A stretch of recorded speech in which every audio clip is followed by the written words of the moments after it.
안녕하세요. 더 크루저 로맥입니다. 지난 영상인 크루즈 여행의 장점에 이어 오늘은 크루즈 여행의 단점에 대해 말씀드리겠습니다. 전 크루즈 여행을 좋아하기 때문에 오늘 말씀드릴 단점에 대해 크게 신경 쓰지 않았지만 250여일간 크루즈 여행을 하며 아쉽거나 부족했던 부분을 느끼기도 했습니다. 오늘은 그런 아쉽거나 부족했던 부분을 중심으로 이야기하겠습니다. 첫 번째 단점은 시간의 제약입니다. 크루즈는 움직이는 리조트입니다. 이 움직인다는 것이 장점이 될 수도 단점이 될 수도 있습니다. 장점은 지난 영상에서 말씀드렸고 이제 단점에 대해 말씀드리겠습니다. 대부분의 크루즈는 오전에 도착해 저녁 시간쯤 다음 기항지로 출발합니다. 물론 1박 이상의 오버나이트로 도시를 충분히 즐길 수 있는 일정도 있습니다만 대부분은 이렇게 하루 안에 도착과 출발을 함께 합니다. 도착한 도시에서 내가 즐길 수 있는 시간이 짧게는 6시간, 길게는 12시간 정도밖에 없다는 뜻이죠. 그래서 작은 도시를 방문한다면 상관없지만 볼거리가 많은 도시나 지역에 간다면 우선순위를 두고 선택적으로 여행을 할 수밖에 없게 됩니다. 저희 여행 스타일은 어디를 가든지 한 번에 다 둘러보지 않고 볼거리들을 남겨놓는 것입니다. 그래야 다음에 이곳을 또 방문해도 새로운 볼거리가 있기 때문이죠. 일례로 전 파리를 7번 정도 갔는데 아직 루브르 박물관 내부에 들어가 본 적이 없습니다. 나중에 시간이 많을 때 충분히 시간을 두고 구경하기 위해서죠. 이런 시간이 제약 때문에 아쉬움을 느껴 이번 세계 일주 크루즈 여행에서도 지중해, 발트해 등 예전에 갔었던 코스를 다시 밟기도 했습니다. 크루즈에서 만난 많은 외국인들도 저와 비슷한 여행 패턴을 갖고 있는 사람들이 많았습니다.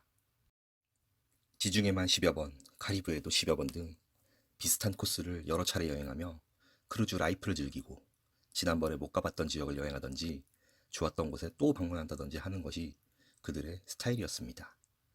물론 외국은 휴가에 대한 개념이 우리와 많이 다르다는 점을 잘 알기에 단순 비교는 어렵습니다. 그냥 저는 이렇게 생각합니다. 아쉬움이 있기에 또 가야 할 이유가 생긴다고요. 그렇기 때문에 휴가에서 돌아오는 시간이면 아쉬움을 느끼고 또 휴가를 떠나는 것 아닐까요? 결론을 말씀드리면 크루즈 여행은 크루즈 라이프와 여행이 결합된 여행이라는 것입니다. 지역마다 차이가 있지만 일주일이라는 길지도 짧지도 않은 기간에 두 가지 모두를 충족시키기는 쉽지 않습니다.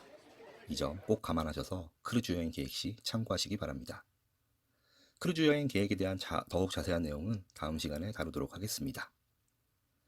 두 번째 단점은 언어의 제약입니다.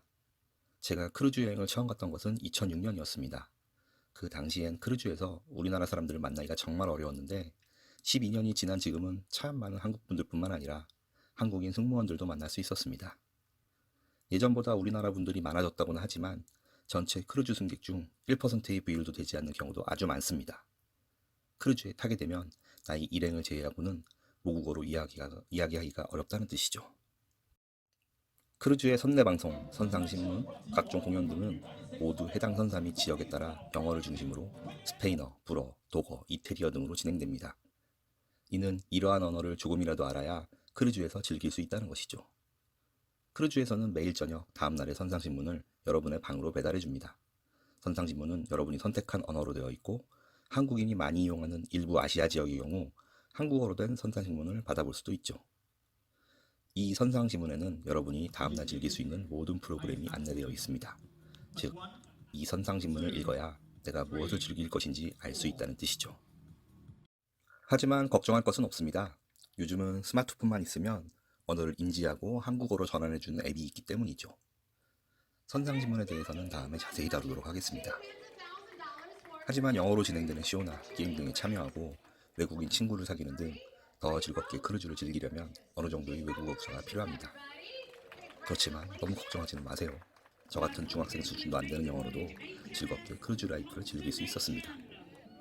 영어 한마디 못하시는 저희 어머니도 크루즈 여행을 4번이나 경험하셨을 정도로 크루즈 여행은 매력적이니까요. 영어를 조금 더 잘했다면 더욱 재밌었겠다는 아쉬움은 있었지만 저는 아주 재미있게 여행을 했습니다. 크루즈 여행의 단점 세 번째는 날씨입니다. 크루즈는 바다에서 즐기는 여행입니다. 바다를 통해 이 도시에서 저 도시로 이동을 하죠. 이동 시 날씨가 좋을 수도 나쁠 수도 있습니다. 바다가 잔잔할 수도 출렁일 수도 있다는 뜻이죠. 지금껏 20여의 크루즈를 타본 저는 대부분 좋은 날씨에서 크루즈 여행을 했습니다.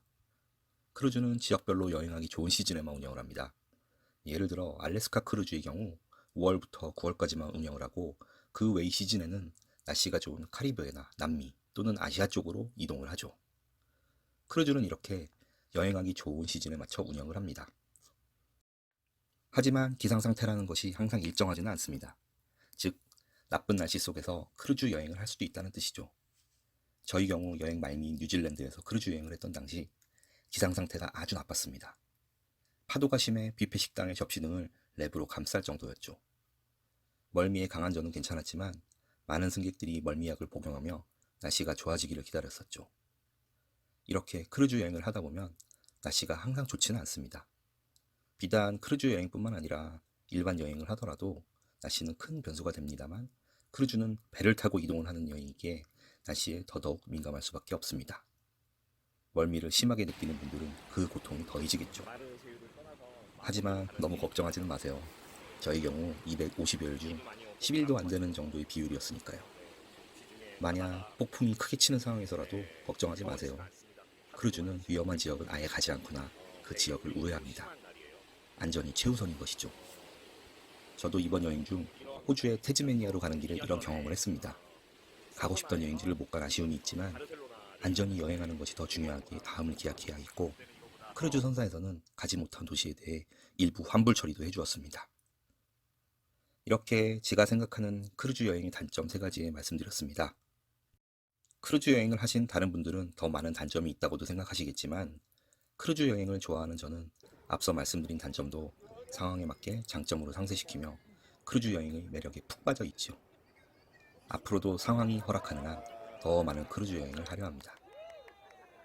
다음 영상은 이번 세계 일주 크루즈 여행을 준비했던 과정에 대해 말씀드리겠습니다. 시청해주셔서 감사합니다. 영상이 마음에 드셨다면 좋아요와 구독 버튼 부탁드립니다.